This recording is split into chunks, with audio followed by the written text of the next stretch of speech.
Okay, can you see the screen? Just let me know. I can't see the chat box now. Okay, so Yes, you ma'am. have to an answer. Yes, ma'am. And my voice is also okay, audible. Yes. Clear, ma'am. Okay, okay. So what can you see? Will you tell me what is the heading? Dense connective tissue. Yes. So first we discussed the loose connective tissue. In a little, I will just revise that part. That is the loose connective tissue. In loose connective tissue, we discussed uh, areolar, isn't it? So adipocytes, etc. I'll just revise a little in case of this loose type of connective tissue where these cells and fibers are loosely arranged in semi-fluid ground substance. And areolar, adipose, and reticular, these three types we uh, discussed. So in areolar, 5 types of cells we discussed and 2 types of fibers we discussed: fibroblasts, mast cells, macrophages, adipocytes, and plasma cells, each having a specific function. Fibroblasts, which are responsible for the formation of fibers, these fibers only, collagen and elastic, white fibers, yellow fibers, etc. Like that. So in the formation of different types of fibers, they secrete different types of fibers. Mast cells, very important in secretion of heparin, histamine, and serotonin. That means heparin, which is the anticoagulant, very important. Then histamine and bradykinin, they are vasodilators, and serotonin, that is constrictor, vasoconstrictor. I explained that day. So macrophages, very important, which perform the function like the scavengers. They are phagocytic in function. If any foreign body enters, then it engulfs that body. That is what? Working as the protective in function, working as a protection or protective in function. The same type of function by plasma cells forming antibodies. Then adipocytes, the main function is storage of fat. That means because of storage of fats, nucleus is shifted at one side. And the fibers, collagen, they are called as white fibers, reticular and elastic, which are called as yellow fibers. So collagen fibers are present in bundles. They give strength, made up of protein collagen. And then reticular, they form the network, they are thin. They also give strength and support to the certain tissues like bone marrow. And elastic, the word itself, which are yellow in color, they are single, they are not in bundles, but they may be branched. So they are made up of protein elastin, and they give elasticity to the organs. For example, elastic cartilage and elastic ligaments, they are present. Then adipose, there are 2 types: white and brown.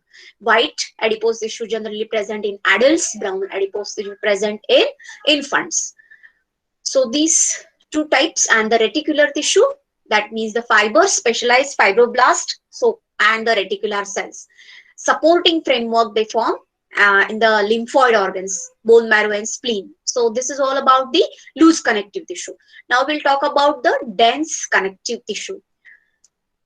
This tissue consists of more fibers but fewer cells. Whereas in case of loose connective tissue, you observe different type of cells, right? So more cells and few fibers. Here in dense connective tissue, more fibers, so which gives density, right?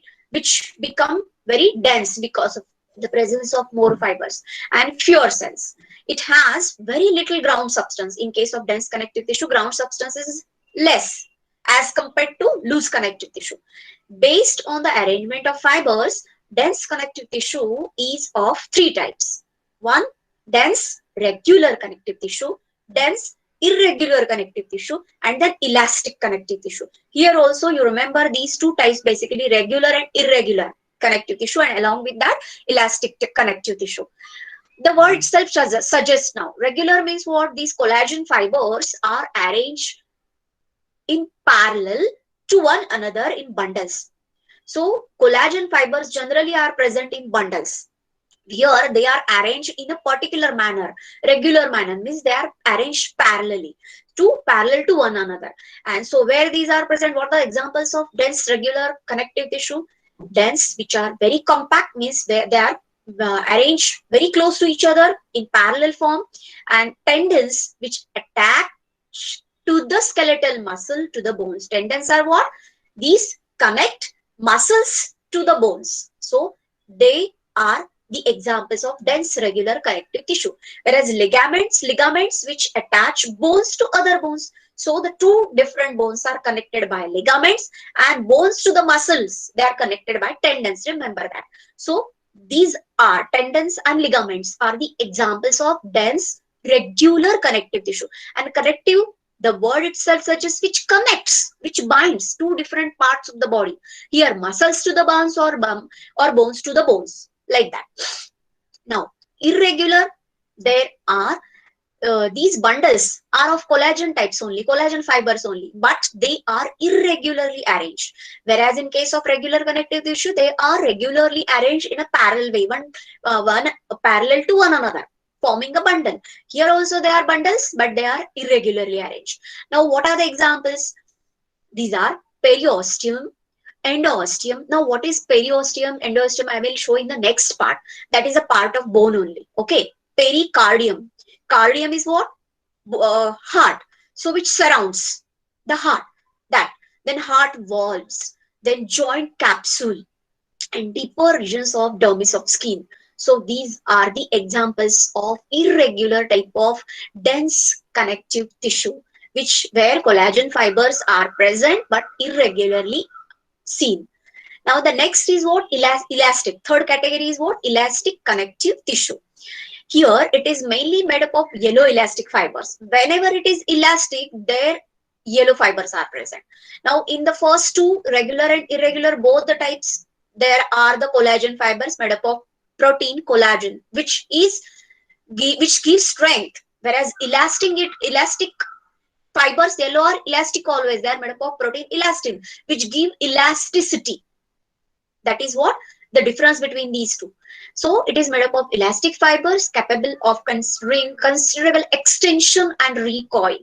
So it can be extended, recoiled, and it can come to its original shape also. So the tissue can recoil to its original shape when the forces of stretch are released. When stretched, it can, because of the elasticity, it gets stretched. It shows its elasticity is working here, the fibers work accordingly, and it can be stretched. But when that stretch is released, again it can't come to its original position or shape. What are the examples of elastic type of connective tissue? Wall of arteries, blood vessels, whatever, different types of blood vessels, especially arteries. Walls are made up of this type of connective tissue. Then vocal cords, then trachea, bronchi, and elastic ligaments between vertebrae. There are the ligaments which join one vertebra to the another one. That is called elastic ligaments, and they are present over there. That means gives elasticity. Now, the next is skeletal tissue. So we have discussed, we have completed first two types, that means epithelial tissue and the connective tissue. Now we are talking about the next, that is the skeletal tissue. Okay. Now what does it mean? Skeletal tissue means, in skeletal tissue, uh, we have to learn different types of muscles related to that also. Now skeletal, the word itself suggests skeleton. What it makes? The main frame of the body, that is skeleton. We human beings or any type of higher organisms, you can say, they have its own structure and shape, and that is because of the presence, that framework or that frame of that particular body is because of the skeleton present inside. That is what called as supporting tissue, and it forms the endoskeleton of vertebrates. Endoskeleton and exoskeleton, these are the two types. Now you must be knowing, exo is what? Outside. Endo is inside. So the skeleton, the frame which is present inside the body, that is called as endoskeleton, and that is in the form of bones and cartilages in case of human beings and so many higher organisms. Whereas exoskeleton, what do you know by exoskeleton? It may be in the different forms like hair or fur or any other types. No, different types of exoskeletons are present. So here, in case of human beings, you know that hair is the one of the examples of exoskeleton. So here, endoskeleton, that means in the form of cartilages and bones, that this tissue we are going to start with. Here, one more thing. This is also known as supporting connective tissue also. That skeletal tissue is the example of supporting tissue or supporting connective tissue, because you know that bones, they connect the different parts in these different bones and cartilages. They also connect the different parts, so they are supporting. The main function is what? They are supporting. So that's why they are called as supporting tissue or supporting connective tissue. In your textbook it is under the heading, that is the third type of tissue, under the heading that is supporting connective tissue. But don't make any confusion over here, that skeletal tissue is the example of this type of tissue, that is the supporting connective tissue, which forms the skeleton of the body. And this skeleton is of endoskeleton in case of vertebrates, which is in the form of cartilages and bones. So what are the functions now? First is what? Support body, protects various organs, provides surface for the attachment of muscles, and helps in locomotion. So everybody knows that it forms the framework of the body. It protects different organs inside, isn't it? For example, I can tell you, when you see the rib cage, there inside the rib cage, what is present? So those organs are protected. Same way, it provides surface for the attachment of muscles. You can take example of any type of muscles which are attached to the bones only. So that's why this is also called as skeletal tissue, isn't it? So helps in locomotion. You know, bones and all these different cartilages and bones, to some extent they are very important in the locomotion purpose. Now we'll start step by step. The first category, that is the cartilage, also known as gristle. Cartilage is a solid but semi-rigid, that means to some extent it is flexible in nature, connective tissue. So it is a type of connective tissue only. So that's why I'm telling you, though it is under supporting connective tissue, it's a type of connective tissue, but it is supporting. So that's why this is considered to be of third type category. Now, cartilage, they are solid. Cartilages are solid but semi-rigid. That means they are not very rigid. They are to some extent flexible. So that's why they are semi-rigid. And it resists compression. Matrix is firm but somewhat pliable. It can be moved to some extent. It is as because of this semi-rigid form. Okay. Then what are these types? It has collagen fibers, elastic fibers, only in the elastic cartilage, and then matrix secreting cells called chondroblasts. Now you might be you have to now understand what does chondro means, what does osteo means. I will tell you when it will come, but don't afraid of these new things or terminologies. Okay, these are new, but doesn't matter. Now what I want to say, you keep your page number 120 open, where you have to see the diagram 10.12, that is of hyaline cartilage.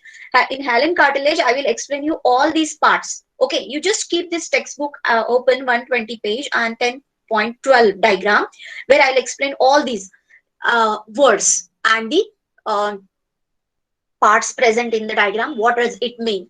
Chondroblasts are enclosed in fluid-filled spaces called lacunae. Try to understand the meaning of each word. Lacuna means the space. Lacunae means it's plural. Okay, lacuna is the space which is filled by some type of fluid generally. So that is what lacuna, and lacunae means plural. Then chondrocyte is the cell which is of cartilageous type. That means the cartilage cells are of chondrocytes types. That means chondro word is related to cartilage, remember. So these are inactive cells of cartilage. Then cartilage is surrounded by a fibrous connective tissue sheath called perichondrium. Now remember, chondra, that word is related to cartilage only. So first you try to understand these terminologies, then you will understand this diagram. Okay. So peri means which surrounds. Peri means peripheral. That means that chondrium, that means that cartilaginous part, the cell, tissue, fibers, everything, it's surrounded by a sheath that is of fibrous connective tissue, and that is called as perichondrium. You also can see in the diagram the outermost layer, that is called as perichondrium. Peri is peripheral, which surrounds, right? So remember that one. Then cartilage is avascular and is nourished by diffusion of nutrients from the blood capillaries of the perichondrium. That means it is avascular, it's not so vascular like bones or some other tissues. It is avascular and nourished by diffusion of nutrients from the blood capillaries of the perichondrium. Nourished by which is what it nourishes it, that cartilage, by the nutrients from the blood capillaries of the perichondrium. Diffusion of nutrients, diffusion, you know, diffusion means what? From when the movement of the particles or the ions or the molecules is from the region of higher concentration to the region of lower concentration, that is a simple word called as diffusion. So the nutrients are diffused over there to nourish this cartilage. Then growth, regeneration and repair of cartilage takes place by the activity of perichondrial cells. Means that perichondrium itself, it produces the cells. These are called as perichondrial cells. Immediately next to the perichondrium, inside it, these perichondrial cells are present. And if you see the diagram, you can see the chondroblasts. Just now we discussed this. What does it mean? Chondrocytes means these are the inactive cells. Chondroblast only will give rise to chondrocytes. Okay. First, they are immature chondroblast, and then when they become mature, they form chondrocytes. Now, the cartilage is of three types, which differ from one another chiefly in the composition of the matrix: hyaline cartilage, elastic cartilage, and fibrous cartilage. We'll discuss now here with the help of this diagram. I can show you. Rather than that, this diagram, you keep the diagram in your textbook open. I will repeat this part again. That is about the hyaline cartilage, whatever the parts we just discussed just now. Hyaline means what? Glass-like. Means somewhat not very transparent, but translucent. But to some extent more than translucent. That is what hyaline cartilage. Okay. So just see the labels shown in the diagram. Perichondrium, as I said, chondria word is related to cartilage. Peri, that means the surrounds, which surrounds the cartilageous type cells and fibers. That is what is called as perichondrium. Inside it, that layer only, perichondrial cells only, it gives the perichondrial cells, which forms chondroblast and then chondrocytes. Chondroblast, if you see here, the labeled, they are also present in the lacunae. Like lacuna is what? Space. Lacuna is what? Space within, but they are immature. But these chondroblast only, when they become mature, they give rise to chondrocytes. You can see here they are present in groups. Sometimes they are 4 in number, sometimes 2 in number. Together these are shown chondrocytes. So chondrocytes means cartilage cells.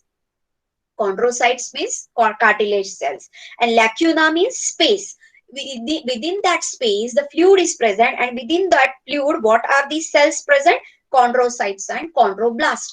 Chondroblast only when they become mature, they give rise to chondrocytes. So this is what about the explanation of this diagram 10.12, that is hyaline cartilage. Okay, it's very fine collagen fibers and chondrocytes are present, and it is elastic and compressible in nature. It acts as a good shock absorber as well as provide flexibility.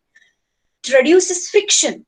It's found at the ends of long bones, epiglottis, trachea, ribs, larynx, and hyoid. That is the bone present. That is the tongue bone, that is also called as. Okay, so that is present inside. in between the middle part of the neck and the chin, or the thyroid cartilage, that hyoid bone is present. Hyoid bone is present where this type of cartilage is present, which looks like, give the appearance of the glass. So these are the regions where they are, this type of hyaline cartilage is present. It's bluish white, translucent, as I just told you. That is the glass like. Glass sometimes is not very clear, so that nature of glass is called as translucent, neither opaque nor transparent, but in between that. So that is what called as translucent nature. That's so hyaline cartilage is of that type. Matrix is homogeneous. Homo means similar, genus means it's not something different, or it is uniform. For example, uniformity or similar, so homogeneous, and show delicate collagen fibers. Collagen fibers are present. It is the weakest and the most common type of all the cartilages. Perichondrium is present except in articular cartilages. So this is about the hyaline cartilage, and where it is present, it is shown here in the diagram also. That means this is the sternum. If you see, this is the rib cage where these are the ribs, and this is the middle part of the rib cage called as sternum. This sternum here, these sternal parts of the ribs, that means this is called as costal cartilage. So this is the example of hyaline cartilage where the hyaline cartilage is present here. The costal cartilage, that means from where the rib starts. Okay, so costal cartilage, that means the sternal parts of the ribs, is here, this region, this middle part is sternum, and from where these different types of ribs they appear or they start origin. So this is the costal part. Then embryonic endoskeleton of bony vertebrates, endoskeleton of cyclostomes and cartilaginous fishes. Cartilaginous fishes like shark and so many other, there they show this type of hyaline cartilage in their endoskeleton. Then articular cartilage means free surfaces of long bones that forms joints. Long bones, which where are they present? Long bones present in the limbs, forelimbs, hind limbs, especially thigh region. So end parts of this free ends, free surface of the long bone that forms the joints, that is called as articular cartilage, which articulates, which joins. So that's why articular cartilages. So that is what hyaline cartilage present over there. Then epiphyseal plates, that is also a part of long bones. Nasal septal cartilage in between, means nasal cavities are, because of this septum present in that, in between them, that's why these two nasal cavities are seen, isn't it? So that septum is made up of hyaline cartilage. That is the nasal septal cartilage. Then rings of trachea. If you see the trachea here, these rings of trachea, bronchi, they are made up of this type of cartilage. And then cartilage of larynx. So these are the examples where hyaline type of cartilage is present. Degeneration of this part of a long bone results in arthritis. That is a disease which limits the movements of the bones, causing severe pain in the joints. Now, this is the structure which is shown here. That is 10.11 diagram. That is showing the ligaments and the tendons. What is the ligament and see? These are the two bones. Suppose this is femur, and this is the next bone. That is what tibia fibula, that is the region. Suppose you can see these are the two bones, and this is the joint, and between these two bones, whatever the fluid is present, that is called as synovial fluid, which avoids the friction between the bones. Okay, and this bone is joined to the next bone by which? Ligaments. This is what called as ligaments. Whereas the bone is joined to the muscle, this is called as tendon. See here, this is the tendon, and this is the ligament. You can see, and there is a gap between this. This is filled by the fluid called as synovial fluid. So this is what, and when this synovial fluid reduces, then you can listen when we do the movement. That time you can listen to that the voice which makes like cracking noise, it comes. So that is because of the friction between the two joints, means the bones. That is. Then the next type of cartilage, that is elastic cartilage. It is yellowish due to elastic fibers. Yellow fibers, they are more in number, and they are made up of elastin protein, and so they give elasticity. So they provide strength as well as elasticity. And perichondrium is also present. And where it is present, then which part of the body they show this elasticity or the movement, or which parts are flexible. Examples: pinnae of the external ears. Now in case of higher animals, especially in case of animals, so many cattle, you can see they can move, show the movement of the external pinnae, and that is because of this nature, hyaline, that is the elastic nature. So in the pinnae of the external ears, eustachian tube. Eustachian is the internal ear, part of the ear, where in case of human beings, this is where it is also elastic in nature. And epiglottis, which is considered to be a flap present, which avoids the entry of food particles when during the respiration. And this is I think last in some chapter we have discussed this part, but so this year, because of that movement, it is very helpful. It avoids the entry of food particles or the foreign particles in the system, respiratory system. So this is what the nature, elastic nature, is very helpful. This is a flap like structure. So epiglottis. Then fibrous. Next is fibrous cartilage. Fibrous means obviously fibers are more in number in the matrix. Matrix has bundles of fibers, and especially collagen type of fibers are present. And here perichondrium is absent. It is the strongest of all the types of cartilages. So fibrous cartilage, because they are more in fibers, which gives strength to the part, that particular body part. So it is the strongest of all the type of cartilages. And where it is present? Intervertebral discs and pubic symphysis of the pelvis. Now I'll tell you what the intervertebral. Vertebra means what, which forms the vertebral column. That means back part of the backbone, you can say. There it is made up of, in case of vertebrates, in case of human beings also, this is the vertebral column. That means different types of vertebrae present in that backbone, which forms that backbone part. And these vertebrae, in between the vertebrae, a disc is present, that is called as intervertebral disc, which helps in shock absorption. So this intervertebral disc is made up of fibrous type of cartilages. Then pubic symphysis means what? When you study the pelvic girdle, then you will see the hip region or hip bones. These are the hip bones. This is a pair of hip bones. Okay, this is called as sacroiliac joint. What exactly that joint we will study practically. But you just remember, this is the last part of bone here, which is the last bone present in the vertebral column. And this is connected in the hip region. These are the two bones. This is one bone, this is another bone. So these two bones are, it's a pair of bones that is also made up of three bones which are connected to each other, and these are joined at this point, that is called as symphysis. And this symphysis of pelvis, that is called as pubic symphysis, where this fibrous cartilage is present. This is the place where this fibrous cartilage is present, which is joined later strongly. Okay, then the next is, now we talked about the cartilage. Now we are coming to the next part, that is the bone.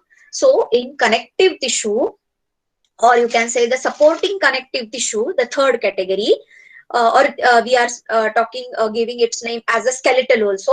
This is also known as skeletal tissue or supporting connective tissue. First type we discussed, that is cartilage. So different types of cartilages we discussed. Now we are talking about the second type, that is the bone. So endoskeleton is made up of bones and cartilages. So cartilages, first part we have discussed all different types and where it is located and how it is functioning. Now we are coming to the next, that is bones. That is, bone tissue is also called as osseum. Like chondrium, we are using the word chondrium in case of cartilage. Here we will be using the word osseum or osteum in case of bones. So like chondroblast, here it will be osteoblast. Like chondrocytes, here the word will be osteocytes. Depending on the name, the nature, the words come. So bone is highly calcified, means mineralized. So solid, hard and rigid connective tissue. There in case of cartilage, it is semi-rigid, we discussed. because to some extent it gives flexibility, elasticity, whereas bones are not like that because of highly mineralized nature. That means calcified, calcium is present, right? So it is the major component of the endoskeleton of most adult vertebrates. It is the main tissue that provides structural framework of the body. That only gives the shape to the organism, isn't it? Bones only forms the framework of the body. It supports the soft tissues, protects the delicate organs. Limb bones of animals serve the weight bearing functions. Limb bones, you can see in case of animals, forelimbs, sin limbs, these are the words used. They they bear the weight of the body. In case of human beings, though we are not using the forelimbs as for bearing the weight, but the hind limbs are performing this function in case of higher organisms like human beings. Okay, higher animals.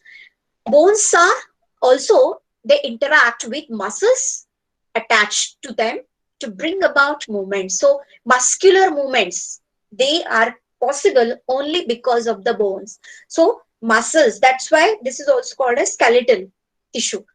So muscular movements, because bones are attached to the muscles, and because of that this type of movements are seen.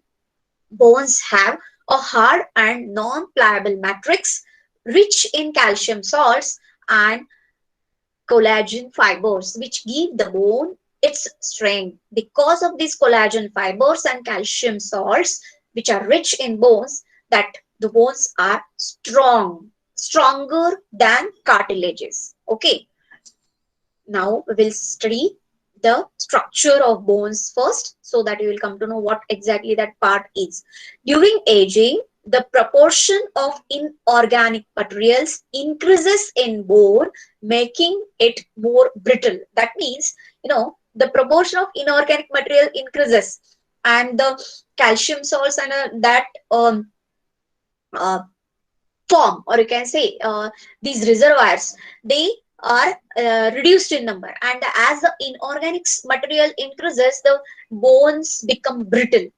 So bones form homeostatic reservoir of calcium, magnesium, phosphorus, etc. As I told you, reservoir, that is which reserves, which stores, and homeostatic means what? Means maintenance of the internal organs or the body conditions, that is homeostasis. Bones is highly vascular. So, unlike cartilages, it's highly vascular in function. Now, you should know, the if this is the example of long bone, this is the diagram of long bone. You just learn first what does it mean. This is one end and this is the another end. Okay, so these ends, free ends of the bones, they are called as epiphyses. Try to understand these terminologies. These free ends, that is, these are called as epiphyses. If this is the example of thigh bone, then this end, this is called as proximal epiphysis. This is called as distal epiphysis. And the in between these two, whatever the shaft region is present, this is called as diaphysis. Epi is above, this is which is connecting the two epiphyses actually is the diaphysis. And in between the diaphysis and epiphysis, in the growing organism, in the growing state of the organism, this is the region called as metaphysis at both the ends of the epiphysis. Next to epiphysis, the region which is present, that is called as metaphysis, which is helping in the growth. So in the growing condition, this is very active or important. Now, what the bone consists of? Outer fibrous connective tissue called periosteum. Just like in case of cartilage, that is perichondrium, here it is osteum. Peri is what? Which surrounds. So fibrous connective tissue sheath which surrounds the internal part, that is called as periosteum. An inner connective tissue sheath that lines the bone marrow cavity called as endosteum. Endosteum and periosteum. Endosteum and periosteum, these are the two regions. Peri, which surrounds, which is outer, and endo is inner, that is the inner sheath of this connective tissue. Then what does it contain? Non-living extracellular matrix. living cells, and bone marrow. These are the three different types which are present in bones. So non-living extracellular matrix is present, living cells are present, and bone marrow. Now what are the cells in the bone? Just like chondroblast, chondrocytes, here these are osteoblast, osteocytes, osteoclast, etc. Now we'll see what are these. Bone cells include osteoblast, osteocytes, and osteoclast, as I told you. Osteoblasts, they are immature bone cells, secrete organic components like collagen fibers of matrix. So these are immature. So inside the periosteum, first of all, osteoblasts are present, which are not completely mature. They are considered to be immature, and they secrete organic components like collagen fibers of the matrix, and then they give rise to, when they become mature, then they give rise to osteocytes. So osteoblasts play an important role in the mineralization of bone. That means these different types of minerals like calcium and phosphates are formed and become osteocytes. They release these substances. So mineralization, they form store these substances, minerals, in the form of calciums and calcium, magnesium, phosphorus, etc. And then they become osteocytes. When the osteoblasts mature, these mature bone cells are now called as osteocytes. So osteocytes are enclosed in fluid filled lacuna or lacunae. Lacuna is singular, lacunae is plural. Lacuna means space. So the space which shows the presence of fluid, that shows the presence of the cell called as osteocytes. And osteoclasts are also type of bone cells which are phagocytic in nature. Phagocytic in nature means if any foreign part or unwanted part comes in contact with it, they engulf those debris or unwanted substances, or you can say the foreign bodies over there. So that is the nature of phagocytosis. So they are phagocytic in function and also involved in the resorption of bones. Now try to understand. Resorption means what happens in that case. There is conversion of resorption of bones is nothing but these cells, bone cells. That means it is resorption of the bones tissue is nothing but the process by which osteoclasts break down the tissue in bones and release the minerals, resulting in a transfer of calcium from bone tissue to the blood. So this is one of the processes where the osteoclasts are multinucleated cells and contain numerous mitochondria and lysosomes also. So this is what the process where this osteoclasts break down the tissue in bones and release the minerals, resulting in transfer of calcium from bone tissue to the blood. So there is resorption is what? They first dissolve these calcium and such ions, calcium and minerals, so such type of minerals, and then they are released in the blood cells. So that means resorption of bones. So osteoclasts are playing this function of phagocytosis as well as resorption. So these three types of bone cells are seen present in the bone. Now, types of bones based on structure. You need to learn what exactly spongy bones or compact bones means. So that's why I'm taking this part. Then I will come to that internal structure of the bones. That means 10.15 bone detailed structure, that I will come later. But try to understand this first. Spongy bones, they are also called as trabecular bones or cancellous bones. It occurs in the epiphysis and metaphysis of long bones, and it looks spongy and contains columns of bone called trabeculae with irregular interspaces filled with red bone marrow. Now, if you see the end parts, which end parts of the bone, long bone, if you consider, just now I showed you, that is the femur or the thigh bone with two ends. So those ends of the bones, long bones, they are called that part is called as epiphysis. I showed you in the previous diagram. I'll show you here again in this diagram. So this part, this end and this end. So ends of the bones, they are called as epiphysis, and next to that epiphysis is the growing region that is called as metaphysis.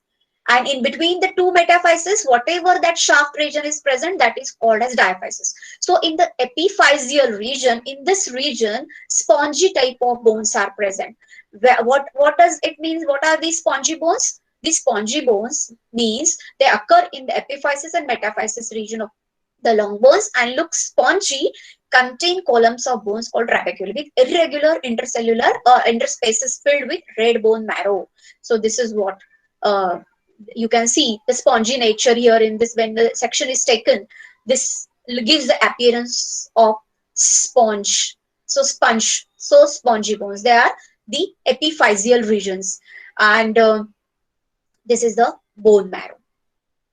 Okay, then next is compact. Now this region, that means the region which is present between the metaphysis, two metaphysis means between the two ends, that is the shaft region, that is called as diaphysis. So the diaphysis of long bone is made up of compact bone, and it is dense continuous lamellar matrix between the periosteum and endosteum. So compactly arranged. So these are the compact bones. So diaphysis region of the long bone is compact, whereas the epiphysis metaphysis region of the long bones is spongy in nature. So compact and spongy bones. So the structure of compact bone, how it is, the structure of compact bones, that means the diaphysis region. Compact is what? Where which region is compact? The diaphysis region is compact. That is also called as shaft. So this part of the long bone that lies in between the expanded cells ends called epiphysis. So these are the expanded cells, epiphyseal regions. It is growing bone. In a growing bone, there is a region called metaphysis between the diaphysis and epiphysis, and it consists of epiphyseal plate formed by hyaline cartilage. In here is the epiphyseal plate formed by the here in this diagram it is shown. See here, you can see here, this is the plate-like structure. You can see here it is present, which is responsible for the growth. So metaphysis region is present in the growing condition. So metaphysis consists of the epiphyseal plate formed by hyaline cartilage. So in between the diaphysis and epiphysis, the region which is present, diaphysis and epiphysis, whatever the region is present, that is called as metaphysis, which gives the expansion. That means elongation of the bones takes place. Epiphyseal plate helps in the elongation of bone, and in adults, a bony epiphyseal line represents it, and a dense fibrous connective tissue called periosteum covers diaphysis. Diaphysis of the long bone has a hollow cavity called marrow cavity, and which is lined by endosteum. Now this all the structure, that means 10.15 diagram, bone detailed structure, I will take in the next session, because again there are so many things which you need to remember, and in detail these are given in your textbook. Very nice diagrams are given in your textbook, that all the diagrams I'll explain in the next session. Now if you have any doubt, you can ask me